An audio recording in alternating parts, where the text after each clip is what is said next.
¿Arrancamos? Bueno chicos, ¿cómo andan? ¿Todo bien?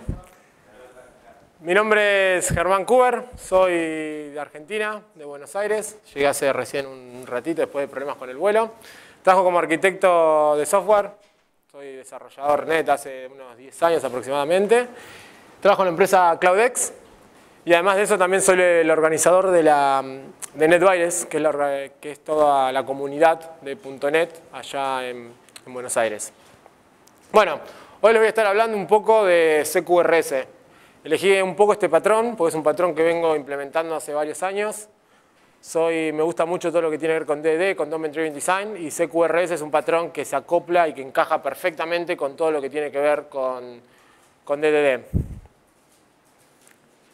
Bien, entonces podemos decir que CQRS trata sobre optimizar decisiones para diferentes situaciones. Es la forma en la que podemos definir qué es CQRS. A lo largo de la charla, la idea es ir un poco desglosando esta idea, ir entendiendo bien a qué me refiero cuando digo esto. ¿Quién de los que está acá sabe lo que es CQRS? ¿Implementó CQRS? ¿Tiene CQRS? Bien, el resto no saben lo que es CQRS. Bueno, bien, genial. Les puedo mentir y nadie va a saber si les digo nada. Buenísimo. Salvo ellos dos, ustedes no digan nada. Bien, entonces bueno, vamos a entender un poco cuál es el principio que hay detrás de este patrón. Este patrón en algunos lados llamado patrón de diseño, en otros lados llamado patrón de arquitectura. Vamos a entender un poco cuál es el principio que hay detrás de él. Bien, el principio es extremadísimamente sencillo. El principio de CQRS básicamente, CQRS significa Command and Query Responsibility Segregation. El principio de este patrón habla de separar el modelo de datos y tener un modelo de datos de escritura y un modelo de datos de lectura. Estamos acostumbrados a tener un único modelo de dominio en nuestros sistemas, donde tenemos toda la lógica, o donde es una misma entidad que se mueve a lo largo de nuestra aplicación. CQRS nos plantea decir, bueno, está buenísimo tener esa entidad, pero también está bueno tener otro tipo de entidades que sean solamente de lectura. Entonces, básicamente, CQRS separa el modelo de lectura del de escritura. Es así de sencillo. Eso es lo que nos plantea el patrón. De ahí en adelante, todo lo que nosotros queramos hacer es toda decisión nuestra, pero el patrón simplemente nos dice eso. Entonces, ¿cómo surge CQRS?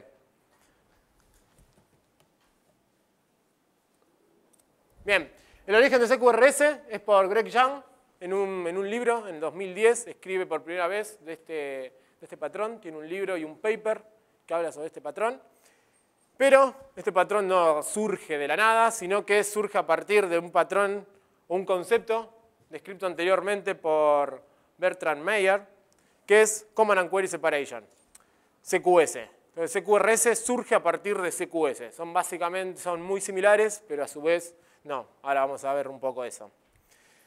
Entonces, para entender qué es lo que plantea CQRS, vamos a entender qué es lo que plantea CQS primero. CQS, que significa Command Query Separation Principle, plantea dos conceptos similares a los que plantea CQRS. Por un lado plantea comandos y por otro lado plantea queries. Plantea que un método puede ser o un comando o una query, pero que no puede ser las dos cosas al mismo tiempo. Ahora, ¿cómo diferencia los comandos de las queries? Bien, CQS nos dice que los comandos producen efecto en nuestro sistema. ¿Qué quiere decir que produzcan efectos? Que nosotros ejecutamos un comando y algo va a cambiar en nuestro sistema. La base de datos, el modelo de dominio, la persistencia, algo se va a modificar. Si ejecutamos dos veces un comando, vamos a generar dos cambios en nuestro sistema. Y por otro lado, nos dice que los comandos no retornan ningún valor. O sea, nosotros ejecutamos un comando, ejecutamos un método que produce algún efecto en nuestro sistema, y este método no tiene que retornar ningún valor. O sea, en términos de C# de .NET, debería ser void el método. ¿Ok? Y por otro lado, plantea el concepto de queries. El concepto de queries, por el contrario, no va a producir ninguna modificación en nuestro sistema. Esto quiere decir que nosotros podemos ejecutar una query n cantidad de veces y el resultado de la query va a ser siempre el mismo. ¿Bien? Y por otro lado, estas queries deben retornar un valor, que es un poco el objetivo de las queries. El objetivo de las queries es consultar información en nuestro sistema, no modificarlo. Entonces, estos dos conceptos es lo que hacen a CQS, comandos y queries. Producen modificaciones y no retornan nada, no producen modificaciones y retornan algo, lo que nosotros queramos. Entonces, ¿cómo encaja CQRS y CQS? Básicamente, CQS lo tenemos dentro de CQRS. CQS nos habla de métodos. Nos habla de que un método puede ser un comando o que puede ser una query, como les dije anteriormente. Y CQRS toma este concepto y lo extiende un poco más y lo lleva más a la vida real, a lo que es el código, y dice, ok, yo ahora lo que te planteo es que lo que me decís que es un método, yo te lo planteo a nivel de modelo. Entonces, lo que plantea CQRS es que un modelo o va a ser un comando o va a ser una query. Ya no habla de métodos específicamente. Entonces, para entender bien la diferencia clara, CQS habla de métodos. Métodos que son comandos, métodos que son queries. CQRS, por el contrario, habla de modelos. Modelos que son comandos o modelos que son queries. Cuando nos referimos a modelos, en términos de C# nos estamos refiriendo a una clase. O sea, vamos a tener una clase que solamente va a ejecutar y va a modificar nuestro sistema y no va a retornar nada. O vamos a tener una clase que solamente va a consultar datos y retornar datos sin modificar y sin hacer ningún tipo de modificación en nuestro sistema. Entonces, antes de empezar a hablar de CQRS, la primera pregunta y la más importante, ¿por qué nos interesa aprender de CQRS? ¿No? Hay tantos patrones, ¿por qué CQRS debería ser importante para nosotros? Tres conceptos hay. Básicamente los tres conceptos que plantean un montón de patrones, pero bueno, en CQRS específicamente es algo extremadamente real y que es súper tangible de manera inmediata. Por un lado, simplicidad. Nuestro código va a ser mucho más simple. ¿Por qué? Porque ya no vamos a tener una maraña de código y que no vamos a saber qué es lo que modifica nuestro sistema, qué es lo que consulta nuestro sistema. Vamos a tener, por un lado, clases que modifiquen y por otro lado, clases que solamente consulten. Bien, entonces cuando queramos agregar lógica de negocio para la modificación, vamos a ir a un sector de nuestra aplicación. Y cuando queramos agregar consultas, vamos a ir al otro lado de nuestra aplicación. Entonces, nuestro modelo va a quedar mucho más simple. Por otro lado, performance. El poder separar estos dos conceptos nos va a dar la posibilidad de que esto escale de manera diferente. Entonces va a ser mucho más performante al poder identificar. Generalmente la performance en nuestro sistema siempre la necesitamos al momento de hacer consultas. Las consultas es las que se roba la performance de nuestro sistema, lo que hacen consultas complejas, la que requiere cruzar demasiados datos. Y tercero, el tema de escalabilidad. Al poder separar comandos por un lado, queries por el otro, modelos de escritura y modelos de lectura, vamos a poder escalarlos de maneras independientes. Si necesitamos más recursos para lo que son las consultas, vamos a poder escalar todos los recursos que se refieren a las consultas. Y por el contrario, si necesitamos escalar todo lo que modifica el sistema, vamos a poder escalarlo de manera totalmente independiente. Entonces, ¿cómo encaja CQRS en .NET? ¿O cómo lo podemos implementar? Bien, para lo que son las escrituras, para lo que son los comandos, lo podemos implementar con ORMs que mantengan la sincronización entre lo que es nuestro modelo de dominio y lo que es nuestra base de datos. Podemos utilizar cualquier ORM que conozcamos, como es Entity Framework, NHibernate o lo que nosotros consideremos correcto. Y por otro lado, como el modelo de lectura va a estar separado, podemos utilizar algún micro ORM como Dapper o podemos utilizar directamente Adonet para escribir consultas directamente en el código. Para entender y para explicar un poco los conceptos, hice acá un pequeño diagrama de la aplicación de ejemplo con 4 conceptos. Tenemos asistentes, tenemos workshop.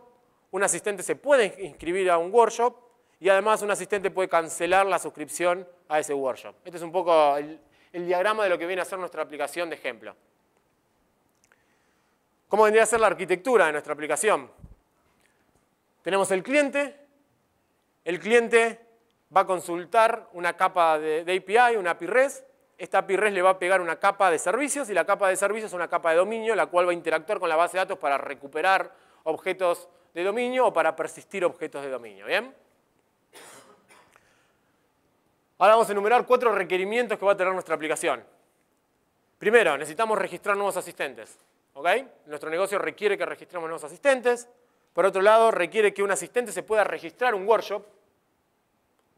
Tercero, vamos a querer cancelar la registración de un asistente a un workshop. Y cuarto, vamos a querer actualizar el comentario de cancelación de un asistente que canceló y puso una razón. Vamos a querer actualizar ese comentario.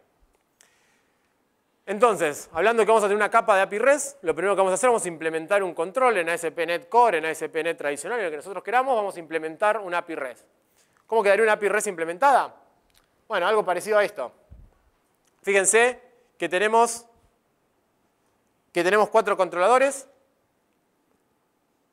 Tenemos un controlador, perdón, con 4 acciones, con 4 métodos. Por un lado tenemos un get, donde vamos a poder pedirle un asistente en particular y nos va a devolver un asistente, le pasamos un ID. Por otro lado tenemos un post, donde recibe ese asistente con el workshop al cual se quiere suscribir.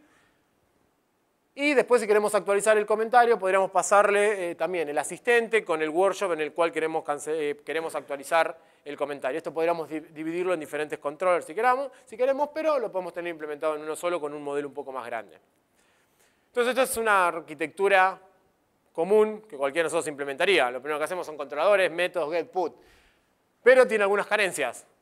O sea, ya de movida ver estas palabras get, post, put, delete, hablan de que no hay algo del todo bien. El tener un método que se llama get no dice demasiado. Tener un método que put tampoco dice demasiado. Esto ya está hablando de que nuestro sistema tiene algunas carencias. ¿Y esto por qué es? Porque nuestro sistema está pensado en lo que se conoce como CRUD thinking, una arquitectura CRUD-based, una arquitectura que se basa y se centra en estas 4 operaciones: crear, eliminar, leer y actualizar. ¿Cuáles son los problemas de esta arquitectura? Problema número 1, aumenta la complejidad. Tenemos un método post que hace un montón de cosas, que tiene un montón de reglas de dominio, que tiene un DTO gigante porque recibe un montón de cosas, y cada vez que queramos hacer una nueva regla de dominio para crear algo, va a ir adentro del HTTP post. Segundo problema, directamente esto aumenta la cantidad de bugs. Tenemos que agregar una nueva regla de dominio, vamos a modificar el HTTP post porque es el único método que tenemos, seguramente vamos a agregar bugs. Tercero, y algo de lo más importante, tenemos una pérdida de lo que DDD denomina lenguaje ubicuo. El lenguaje ubicuo que lo que se refiere es hablar en los mismos términos y en el mismo lenguaje que habla nuestro cliente. Nuestro cliente no dice, haceme un put, o haceme un post, o un delete. No tiene idea. Nuestro cliente nos dijo, queremos registrar un asistente, queremos dar de alto un workshop, queremos eliminar o queremos cancelar una reserva. Eso es lo que nos dice nuestro cliente. Si nosotros tenemos un put, un post, un delete, ya acá hay un overhead importante donde tenemos que traducir. Ok, tengo un post. Cuando estoy hablando con el cliente tengo que darme cuenta que ese post le tengo que decir, no, acá registro un cliente. Y tenemos que hacer todo el tiempo estar traduciendo. Y por otro lado tenemos interfaces complejas. Dado que tenemos un post que tiene un montón de cosas, el cliente para consumir ese post necesita tener toda esa información para poder ejecutarlo. ¿Bien? Entonces se tiene que preguntar, ¿de dónde saco todo ese paquete de datos? Y por último, que cuando empezamos a pensar en CRUD, todo nuestro sistema es CRUD. Aparece una nueva entidad en nuestro sistema, CRUD. Otra entidad, CRUD. Y ya lo hacemos por inercia, ya no nos preguntamos si necesita eliminarse, necesita actualizarse. Simplemente tenemos una nueva entidad, definimos los 4 métodos y ya está, y que el cliente consuma lo que necesita. Entonces, ¿cómo mejoramos esto? La idea de mejorar esto, podemos ir a una arquitectura basada en tareas. Para eso tomé 2 de los métodos que de los 4. Tenemos el create y el update y lo vamos a desarmar en tareas. El create lo vamos a desarmar en 2 tareas, que es registrar un workshop y registrar asistente. El update lo vamos a separar en 3 tareas, actualizar una inscripción, actualizar horario, actualizar comentario. ¿Bien? ¿Qué beneficio nos da esto? Primer beneficio, nos acercamos a lo que es el concepto de Single Responsibility. Ya no tenemos un post que hace absolutamente todo, sino que tenemos una pequeña tarea que registre un workshop, que registre un asistente, que actualice un comentario. Nuestro código va a ser mucho más sencillo. Nuestro código ya no va a ser gigante con un montón de reglas de negocio, sino van a ser pequeñas tareas con pequeñas reglas de negocio. Vamos a simplificar los tests. Ya no vamos a tener que testear un HTTP post con 200 tests, sino que vamos a tener pequeñas tareas con una única o 2 reglas de negocio que van a tener 2, 3, 4, 3 tests como mucho. Y si tiene más de esos tests es que tenemos que separarlo en 2 tareas. Y por último vamos a mejorar la experiencia del usuario. Ya el usuario para actualizar un comentario no tiene que conocer el DTO completo, sino que con conocer los 2 o 3 pequeños datos que necesita para esa tarea en particular, ya puede ejecutar la tarea y va a tener un resultado exitoso. Entonces, ¿cómo se vería una arquitectura basada en tareas? Bueno, fíjense, similar a lo anterior, seguimos teniendo los posts, seguimos teniendo el get, seguimos teniendo los put. Acá tomé algunos de los métodos, pero fíjense que ya ahora tenemos un método que se llama registrar. Fíjense que acá ya tenemos de vuelta, volvemos a respetar el lenguaje ubicuo. Ya ahora tenemos, el cliente habla en términos de registrar, no habla en términos de post. Post es algo de infraestructura, es código de infraestructura que necesitamos para que nuestra API sea REST. Pero fíjense que ya ahora tenemos un método de registrar específicamente. Por otro lado, tenemos un método de registrar en workshop. Fíjense que ya de vuelta estamos hablando el mismo lenguaje que nuestro cliente, ya no tenemos que hacer esa traducción. Entonces, lo que era la arquitectura inicial de nuestra aplicación, luego de este pequeño cambio de ir hacia una arquitectura orientada a tareas, evoluciona de esta forma. Toda la capa de controlador la vamos a separar en dos grandes grupos. Las tareas que van a leer y las tareas que van a actualizar nuestro sistema. Las queries y los comandos. Ya empezamos a tener esta diferenciación entre lo que son queries y lo que son comandos, lo que generan modificaciones en nuestro sistema y lo que solamente retornan datos. Ahora bien, en términos de CQRS, ¿cómo evolucionamos esta arquitectura? Tenemos el controller.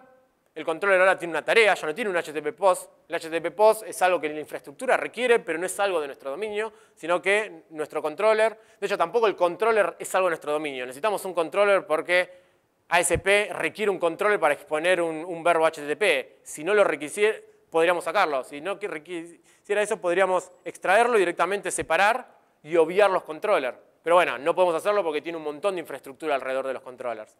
Entonces, tenemos un controller, el controller tiene una tarea, que es registrar asistente, y la tarea ahora va a tener dos conceptos dentro de él. Va a tener el comando y el handler. El comando es lo que define CQRS, ya en términos de CQRS es la clase que define, es una clase que va a modificar nuestro sistema y que va a tener toda la información necesaria dentro para modificar nuestro sistema. ¿Cómo se ve un comando entonces en CQRS? Bueno, el comando, ¿cómo quedaría nuestro sistema? Se vería algo de esto así. Tenemos el método registrar asistente, que recibe un DTO. Lo primero que hacemos es instanciamos ese comando, este comando que hace lo que nosotros queremos que haga. Le pasamos los datos necesarios por constructor. Por constructor se lo estamos pasando porque todos los setters van a ser privados. Una vez que creamos un comando, no podemos modificarlo. Si queremos modificarlo, tenemos que crear otro comando. Luego de eso, instanciamos un handler y le decimos al handler que maneje ese comando. Y nos va a retornar algún valor. En este caso, al ser un comando, simplemente nos va a decir si está todo bien o si está todo mal. No va a retornar datos como una query. Y finalmente vamos a manejar ese resultado y vamos a retornar lo que queramos retornar en nuestra API. Fíjense que si esto fuera un HTTP POST, podríamos tener toda la lógica acá adentro, o podríamos tener un servicio, como también estamos acostumbrados a hacer, que tenga el mismo nombre, que sea registrar cliente, donde le pasamos el DTO y haga absolutamente todo dentro de ese HTTP POST, que es algo súper común en las arquitecturas que estamos acostumbrados a ver. Entonces, en términos de CQRS y CQS, vemos esta diferenciación. CQS habla de métodos. Por eso es que tenemos un método que registra, un método que es un comando, porque ese método sabemos que modifica nuestro sistema. Y en términos de CQRS, tenemos una clase, tenemos un modelo que representa ese comando, que representa esa modificación. Entonces fíjense acá cómo se acoplan los dos conceptos y cómo conviven. Y cómo a partir del concepto de CQS agregamos el concepto de CQRS y le damos una vuelta de tuerca más y estamos haciendo nuestro sistema aún mucho más sencillo. Entonces, ¿cómo se vería el handler? Bueno, el handler básicamente el handler vendría a tener toda la lógica de dominio, toda la lógica de negocio, no de dominio, la lógica de dominio va a estar dentro del modelo, vendría a tener toda la lógica de infraestructura para recuperar el dominio y ejecutar toda la orquestación. Entonces, básicamente, si lo quisiéramos hacer de manera manual, esto podemos hacer algo como, bueno, al ser el handler lo vamos a flaguear con esta interfaz, le vamos a decir cuál es el comando que queremos manejar, y luego de eso vamos a tener el handler que va a recibir como parámetro ese comando. Luego de eso podemos hacer alguna validación. Acá estamos viendo si el usuario, ese mail ya existe en el dominio. Si existe, retornamos algún error. Aquí irían todas las validaciones que nosotros queramos. Y luego de eso, en caso de que no exista, lo agregamos. Fíjense que tenemos el contexto entity, podría ser el contexto entity framework. Lo agregamos al modelo y lo estamos persistiendo. Y finalmente estamos retornando un OK.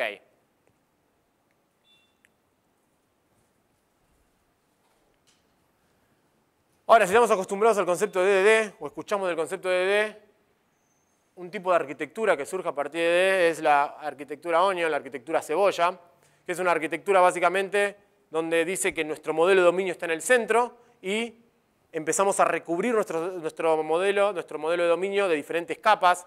Plantea 3 inicialmente, pero podríamos recubrirla de tantas capas como queramos. Y que la idea es que las capas más internas no conozcan a las capas más externas. Bien, eso es lo que plantea esta arquitectura, que es un concepto, una arquitectura muy común dentro de lo que es DDD. Entonces la primera pregunta es, ok, CQRS no surge a partir de DDD, pero convive con DDD perfectamente y es algo que se utilizan de la mano todo el tiempo. Es, ¿en qué capa de la arquitectura, esta arquitectura Onion, caben los comandos? ¿Dónde definimos los comandos? Bueno, tenemos la arquitectura, tenemos el core, el centro, que plantea conceptos como entities, agregados, value object, servicios y demás. Tenemos una segunda capa, que es la capa de aplicación, donde planteamos conceptos como repositorios, servicios de aplicación. Y tenemos una tercera capa, que es la capa de UI, que podemos tener una interfaz web, una API REST o que nosotros queramos.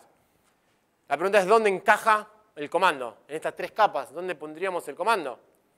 Bien, lo más natural es ponerlo a nivel de dominio. A nivel de dominio, porque el comando, lo que viene a ser el comando para nuestro dominio es una representación de lo que nuestro dominio hace. Entonces, nosotros, ¿cómo comunicamos al mundo exterior lo que nuestro dominio hace? Tenemos un montón de entidades de dominio, pero más allá tenemos que de alguna forma comunicar. No podemos entregar un montón de entidades de dominio y decir, bueno, fíjate qué hace cada una. No, tenemos que comunicar al mundo exterior de alguna forma qué es lo que hace. Bien, para eso vamos a definir comandos a la capa de dominio. Vamos a definir, cada comando va a representar una capacidad de nuestro sistema. ¿Ok? Y luego en la capa de aplicación, en la capa donde tenemos repositorios y servicios, vamos a implementar el handler de ese comando. Lo vamos a implementar a esa altura porque primero necesitamos repositorios, porque necesitamos recuperar datos, necesitamos consultar datos, y por tal motivo necesitamos hacer una capa más externa a lo que es la capa de dominio. Ahora bien, este concepto es genial, el patrón es bárbaro, pero implementarlo en .NET es un poco complejo. Primero porque necesitamos definir los handlers, necesitamos definir los comandos, necesitamos definir algo que asocia a los dos de manera dinámica, o podríamos hacerlo de manera estática, pero si lo hacemos de manera estática y queremos cambiarle un handler a un comando, tenemos que ir al código y modificar el código a mano, entonces se vuelve un poco tedioso y hay otros conceptos que lo vuelven aún más tedioso. Por eso tenemos una librería, la librería Mediator. La librería Mediator es una librería open source, escrita por Jimmy Bohr, que es un arquitecto de software, que habla mucho de este patrón, que habla mucho de DDD, y por eso implementó esta librería. Esta librería básicamente implementa el patrón CQRS, implementa el patrón de Command Query Responsibility Segregation. Entonces, ¿cómo se ven los comandos en nuestro sistema si implementamos esta librería? Bien, Mediator define una interfaz que es iRequest, por lo cual tenemos un comando, lo flagueamos con la interfaz iRequest, estamos diciendo esta clase va a ser un comando más allá del nombre que le demos, lo estamos flagueando para que la librería, para que el framework de Mediator lo reconozca. Y por otro lado, si estamos definiendo un manejador de este comando, hacemos querer de async request handler y le pasamos a través de generics, le pasamos el comando que vamos a estar manejando. Y después de eso, tenemos que implementar este método, que fíjense que no retorna nada, que tiene un task, no retorna nada, porque el concepto de comando no tendría que retornar nada, y recibe como parámetro el comando. Y obviamente toda esa lógica que vimos anteriormente la vamos a implementar dentro del handler.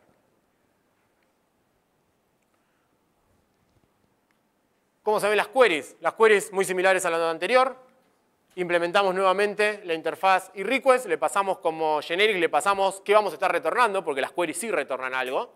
Y luego de eso, heredamos de esta interfaz iRequest handler y recibe dos parámetros acá en los generics. El primero que es el comando que vamos a estar manejando. Y el segundo es el resultado que vamos a estar retornando. Y fíjense que ya ahora la implementación del handler retorna un valor de este tipo y además de eso recibe de vuelta el comando como parámetro. Entonces, ¿cómo utilizamos esta librería ahora a nivel de controlador? Sencillo, fíjense que inyectamos a través de la inyección de dependencia de cualquier contenedor que tengamos, registramos las dependencias, inyectamos la interfaz Mediator. Luego de eso, fíjense que ya ahora sacamos el concepto de DTO. Cuando nosotros hacemos una API REST, lo que le estamos comunicando al cliente, al mundo exterior, es qué es lo que nuestro sistema hace. Y cuando consumimos un comando, estamos consumiendo algo que nuestro core nos está comunicando a nosotros que nuestro core hace. Entonces, fíjense que acá machamos estos dos conceptos y directamente comunicamos al mundo exterior a través de este comando. Entonces, recibimos como parámetro el comando. Esto no es obligación, podríamos seguir recibiendo el DTO y luego instanciar el comando si quisiéramos, pero acá estamos ahorrando bastante código. Y luego de eso hacemos uso de este Mediator y dispachamos a través del comando send, estamos dispachando este comando. ¿Bien? Y fíjense que estamos esperando un resultado, podríamos estar esperando un resultado o no, en caso de que fuera un comando. Si es una query, esperamos un resultado, si es un comando no. Y luego de eso estamos manejando la respuesta nuevamente de igual forma como lo hacíamos anteriormente.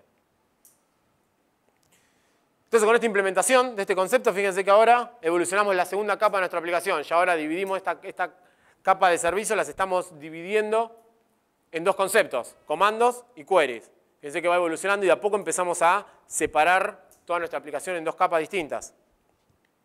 Y gracias a esto podemos tachar este primer concepto que nos ofrece CQRS, que es el tema de simplicidad. Fíjense que nuestro código pasa a ser mucho más simple, porque empezamos a tener tareas muy chicas, con clases que se corresponden también muy chicas, con muy poca lógica de negocio.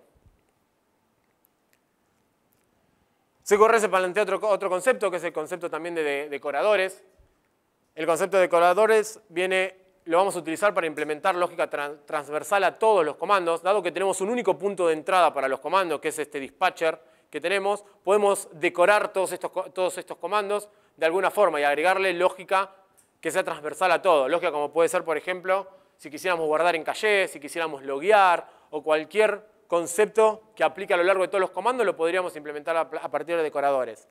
Vamos a evitar el código duplicado porque vamos a crear un decorador y se lo vamos a aplicar a todos los comandos y a todas las queries, o a todos los comandos o a todas las queries si quisiéramos. Y va a adherir al principio nuevamente single responsibility porque vamos a tener una clase que es ese decorador con la lógica específica de lo que queremos hacer. Nuevamente, Mediator nos da la posibilidad de implementar este concepto a través de lo que son los pipelines de behavior. Fíjense que declaramos nuevamente esta clase, este decorador, hacemos que herede esta interfaz, que recibe estos dos generics, esto es código de infraestructura que Mediator nos pide para funcionar. Y luego de eso implementamos el handler, que va a recibir el request. Este request vendría a ser el comando. Recuerden, si estamos ejecutando un comando de registrar usuario, el request es el comando de registrar usuario, por lo cual acá vamos a registrar el comando. Acá podríamos ver si el comando es válido, podríamos loguear el comando, podríamos hacer lo que quisiéramos. Podríamos abrir una transacción de la base de datos para que el comando que se ejecute dentro de una misma transacción. Podríamos hacer lo que nosotros quisiéramos. Y luego de eso retornamos este método next para que se ejecute lo que viene después. Disculpa, ¿esto es entonces lo que ustedes están ocupando para poder articular un proceso de software? ¿Perdón? Para poder enganchar un comando con el siguiente comando con el siguiente comando.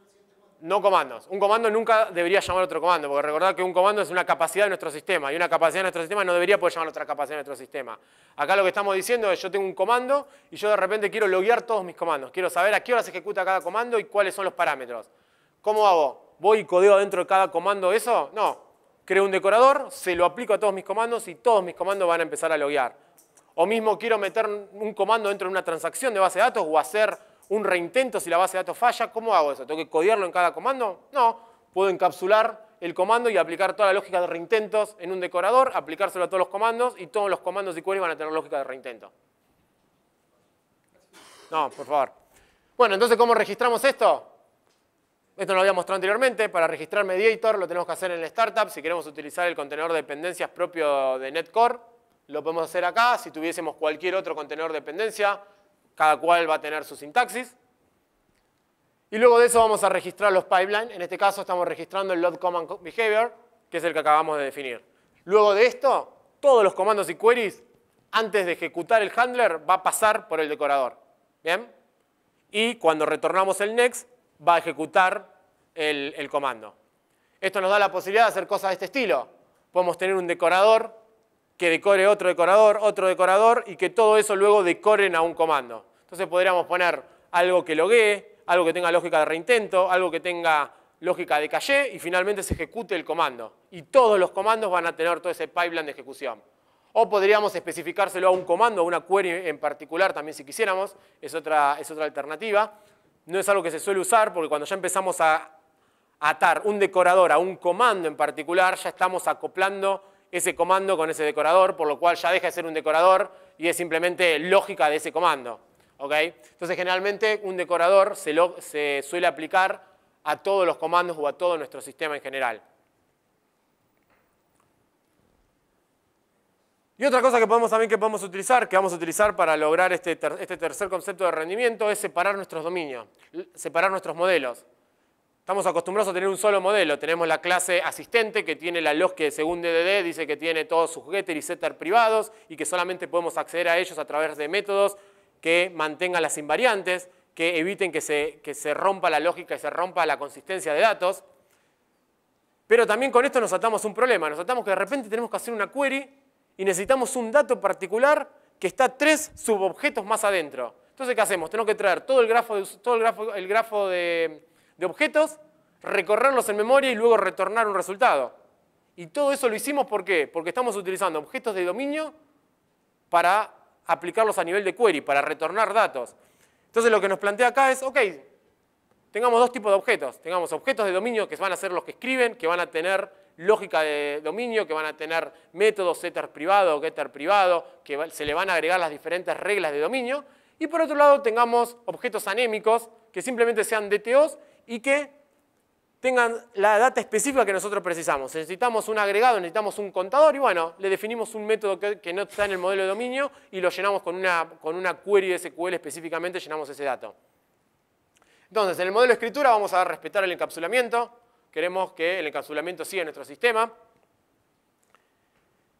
Vamos a verificar que los cambios mantengan la consistencia de datos, de que no se rompa la consistencia de datos en ningún momento. Esto lo vamos a hacer a través de los métodos públicos que vamos a exponer, los cuales van a proteger las invariantes de nuestro sistema. Y finalmente, como les dije, lo más importante que plantea DD es proteger las invariantes. Las invariantes son las reglas que no pueden ser rotas. En el momento que se rompe una invariante, nuestro sistema queda inconsistente. Si nuestro sistema queda inconsistente, algo está mal. Algo está mal porque nuestro dominio está roto. Y además de eso, en nuestro modelo de escritura vamos a poder implementar Domain Driven Design y vamos a poder aplicar todos los conceptos que Domain Driven Design plantea para nosotros. Por el contrario, el modelo de lectura no tiene cambio de datos. No vamos a modificar ningún dato, por lo tanto no podemos tener setters y getters públicos que no nos importa. No vamos a requerir encapsulamiento, ya que no vamos a modificar nada. ¿Para qué queremos encapsulamiento? Si total lo podemos acceder donde queramos, es solamente lectura. Y además no vamos a querer aplicar conceptos complejos de DD que agreguen overhead a lo que es simplemente una lectura. Entonces, ¿cómo quedaría nuestro modelo de escritura? Algo así, fíjense que tenemos una lista de workshops. Tenemos primero el name. El name, fíjense que no tiene setter porque no queremos poder setearlo desde afuera. Tenemos una lista de workshop. Fíjense que en la lista de workshop tenemos una propiedad privada. Ahí ese public debería ser privado. Y fíjense que la forma en que lo vamos a exponer a través de una interfaz y read only collection para decirle al mundo exterior que solamente podés leer esa colección. No podés agregar ni eliminar ningún elemento. Y por otro lado vamos a tener un par de métodos que lo que hagan es modificar internamente nuestras propiedades. Y en estos métodos donde vamos a agregar toda la lógica de dominio para evitar que se haga un seteo inválido y que nuestro objeto quede, nuestro dominio quede en un estado inválido. Y por otro lado, vamos a tener modelos de lectura. Fíjense, modelos de lectura, modelos totalmente anémicos. Imagínense, queremos saber la cantidad de workshop que tiene registrado un asistente. ¿Cómo hacemos eso si tenemos un modelo de escritura? Necesitamos recuperar el objeto asistente con toda la colección de workshop a los que se registró, traerlos, contarlos y retornarlos. Fíjense de esta forma, tenemos un DTO, un modelo totalmente anémico que define esas dos propiedades y tiene los setters públicos a poder setearlos de cualquier lugar. Y luego podremos escribir a través de Dapper o a través de Adonet, podemos escribir una consulta SQL directamente que llene estos datos y que haga un count ahí y haga toda la lógica que queramos hacer, que es solamente para consulta. Entonces, a partir de este cambio, agregamos un tercer nivel. Este tercer nivel, lo que hacemos es dividir el dominio también en dos modelos. Ya fíjense que ahora tenemos arquitectura basada en tareas, comandos y queries, y modelos de escritura y modelos de lectura. Fíjense que nos vamos acercando a este concepto de dividir nuestra aplicación en dos completamente. Y con esto logramos atacar el segundo tema, que es el tema de performance. Bien, tema de performance porque ahora ya no tenemos que traer grafos de objetos gigantes, sino que hacemos consultas directas a la base de datos y traemos lo que necesitamos y escribimos lo que necesitamos en nuestro dominio. Bien, ¿cómo atacamos el tercer tema, el tema de escalabilidad? Bien, fíjense acá tenemos un esquema, nuestro cliente, que consulta comandos o queries. Esto lo vamos a poder detectar desde el cliente porque si ejecutamos, en caso de que sea una API REST, si ejecutamos un GET, vamos a estar ejecutando una query. Si ejecutamos un POST, un PUT o un DELETE, vamos a estar ejecutando un comando.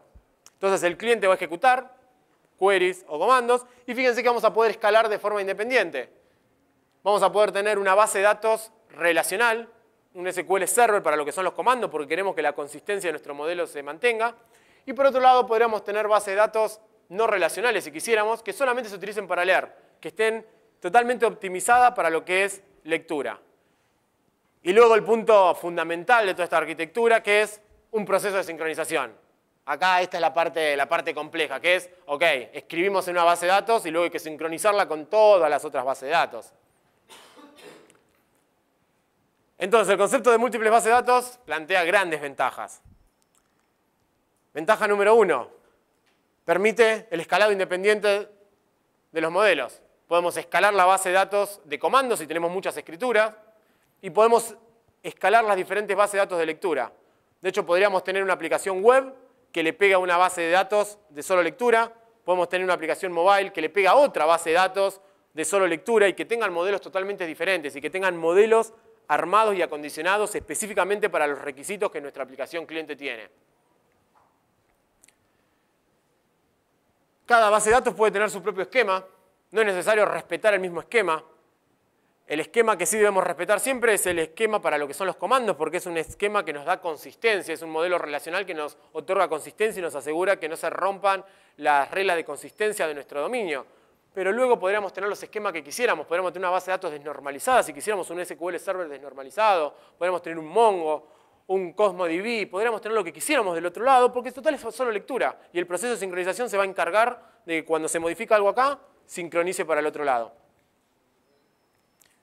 Como les dije, podemos tener un esquema desnormalizado, podemos tener lo que quisiéramos básicamente, no nos importa porque no vamos a estar rompiendo, el negocio va a estar viviendo en lo que es la base de datos de comandos.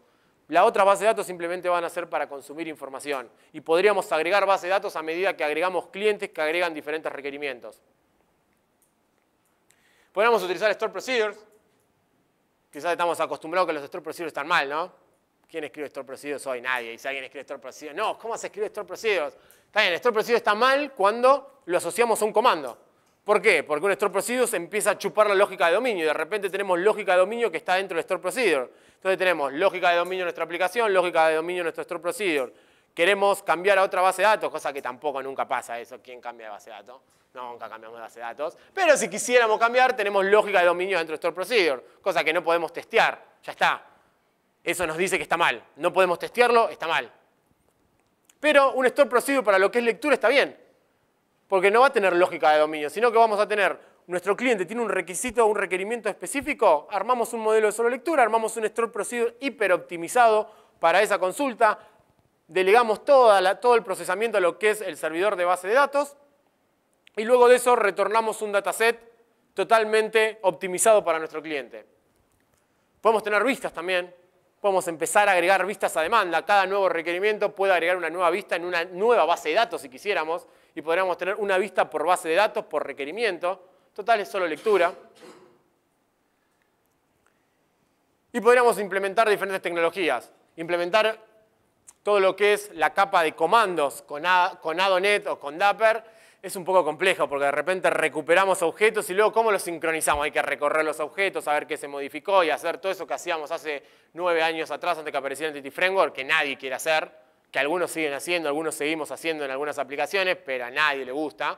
Pero para lo que es lectura podríamos usar directamente toda la performance que Adonet nos entrega. Ahora bien, esto es maravilloso, esto es genial, todos queremos esto, pero hay 3 puntos totalmente, hay 3 desventajas muy pero muy importantes en lo que se refiere a implementar este proceso de bases de datos separadas. Punto número 1, el costo de mantener múltiples modelos. Podemos agregar una base de datos con una vista por cada requerimiento, pero después hay que mantenerla. Ahora de repente tenemos una base de comandos y 15 bases de datos de queries. ¿Quién mantiene las 15 bases de datos de query? Imagínense, cada cambio en la base de datos acá, cada nuevo requerimiento del cliente hay que empezar a mirar a lo largo de todas las bases de datos, hay que mantener índices en base de datos, diferentes tecnologías, requiere diferentes skills. Por lo tanto, es un punto, una desventaja importante. el punto más importante y la desventaja más importante, el proceso de sincronización.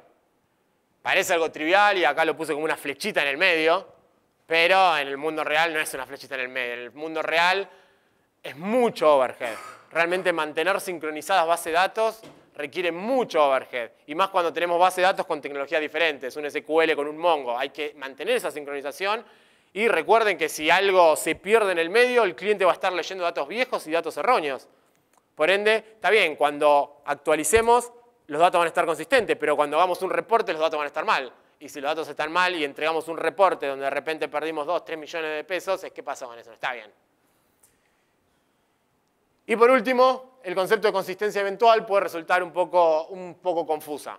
Este concepto de ejecuto un comando y en el mismo momento ejecuto una lectura y no tengo en ese momento instantáneo el dato actualizado, eso puede generar confusión para los clientes. Es algo que en el mundo real ocurre, porque en el mundo real nada es inmediato. Nosotros enviamos una carta, ya no enviamos carta, pero si lo hiciéramos la carta no llega de forma inmediata. Nosotros solicitamos una firma y eso instantáneamente no le aparece al de al lado. Entonces, la consistencia eventual, más allá de que existe en el mundo real, los clientes no están acostumbrados. Y de hecho nosotros como desarrolladores no estamos acostumbrados. Para nosotros los sistemas son inmediatos. Ejecutamos un comando, ejecutamos una query y inmediatamente tenemos los datos. O sea, estamos acostumbrados de que eso funciona así. Y realmente no funciona así. Realmente ir hacia el modelo de consistencia eventual es un paradigma correcto, porque el mundo real no tiene una consistencia inmediata, sino tiene consistencia eventual. Entonces, a partir de eso, sí.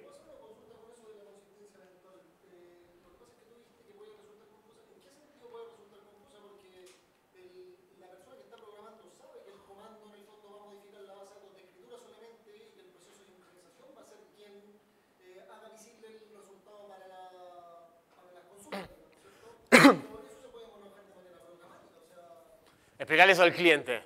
Explicarle eso al cliente. Decirle al cliente, vos vas a escribir en la base de datos, pero para la lectura vas a tener que esperar un minuto. Decirle eso nomás.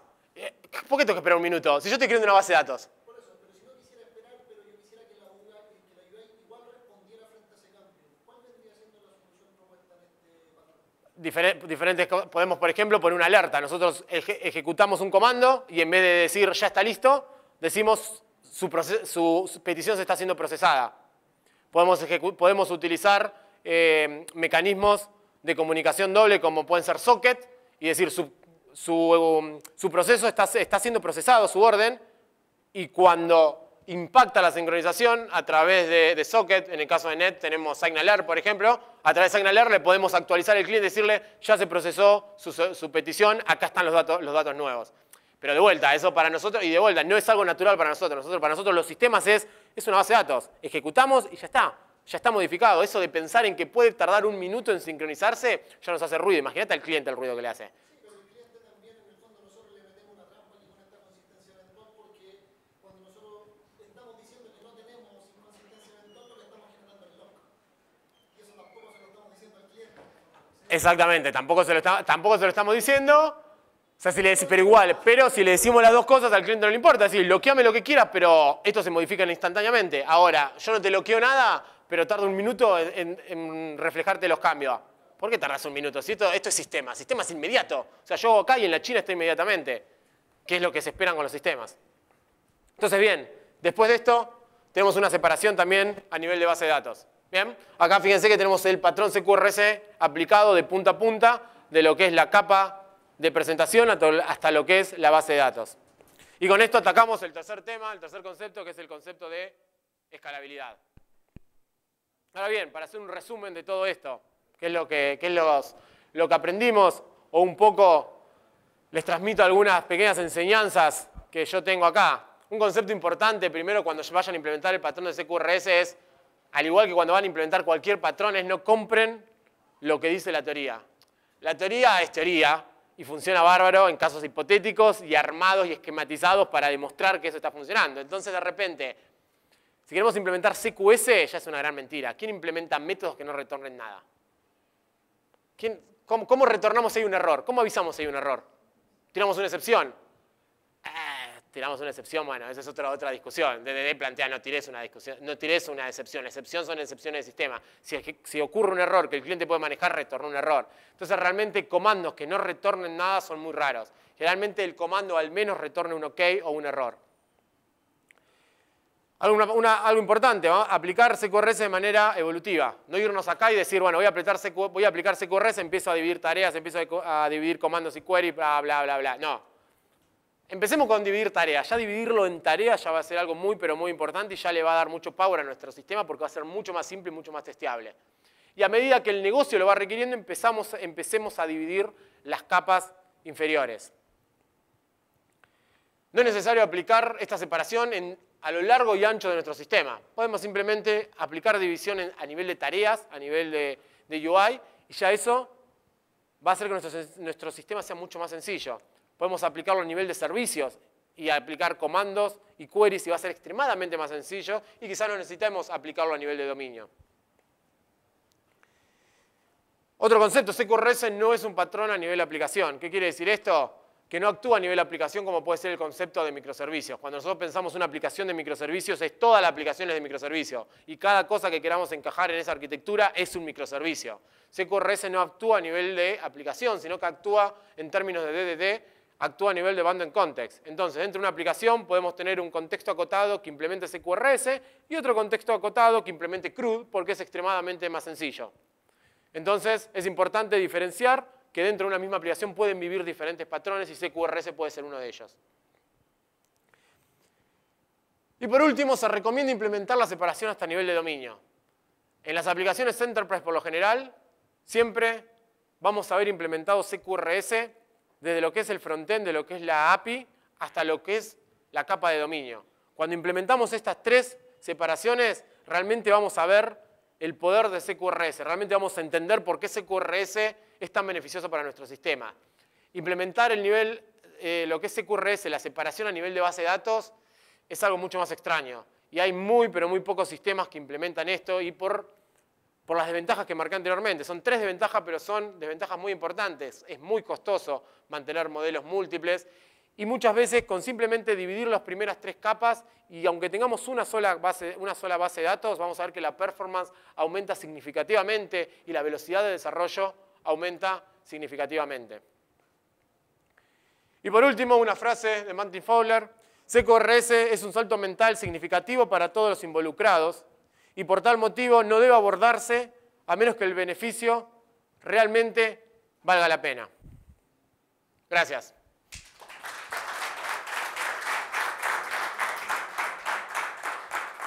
¿Alguna pregunta? Bueno, puedes preguntar más, ya preguntaste mucho. ¿Alguno que no sea él que quiera preguntar? ¿Alguno que quiera preguntar que no sea él? ¿Alguna pregunta, chicos? Dale.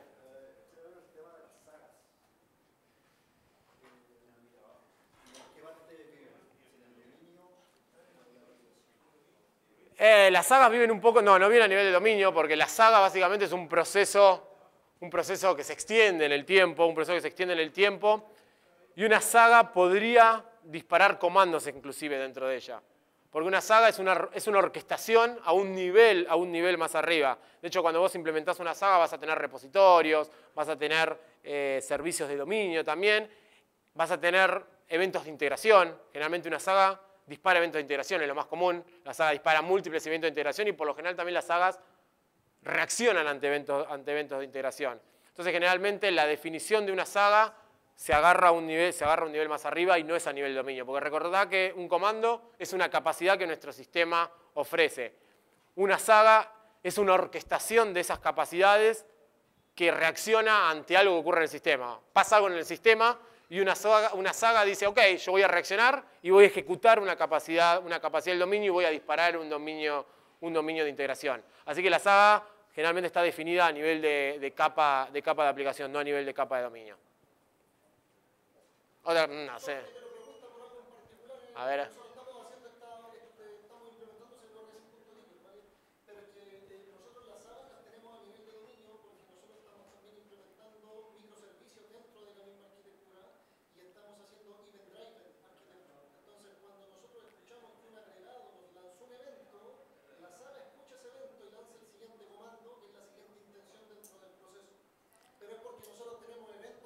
Ok. Bien, pero hay un concepto importante que es que un comando, o sea, hay una discusión que es que un comando no debería ejecutar ningún comando. Que un comando ejecute otro comando es algo confuso.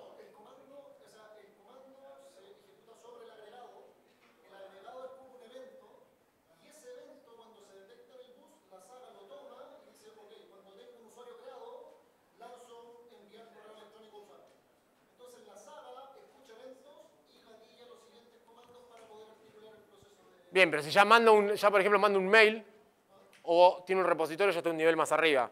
Porque en lo que es el core, en el core no tengo repositorios, no tengo el concepto de emails, no tengo servicios de email, no tengo nada. Por eso la saga, claro, la saga vive un nivel más arriba. La saga vive a nivel de la capa de aplicación, no la capa de dominio. La saga la vamos a tener siempre, porque de vuelta, una saga va a utilizar repositorios, mínimamente va a utilizar repositorios. Y servicios, pero mínimamente repositorio, porque tiene que traerse algo a la base de datos, porque escucha algo que recibe un ID y a partir de ese ID tiene que ir, consultar, traerse. Por ende ya necesita un repositorio. Y además eso va a disparar eventos de integración, seguramente, como vos decís.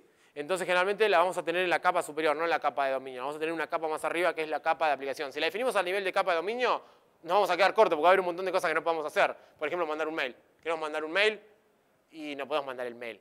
Podríamos disparar un evento que sea enviar mail y que después lo tome otra saga de otro lado más arriba y envíe el mail. Pero si queremos enviar un mail ya no podemos tener la saga viviendo a nivel de core de dominio. Bueno, no hay más preguntas, chicos, porque nos van a echar. Si quieren hacer alguna pregunta, ahora estoy acá afuera.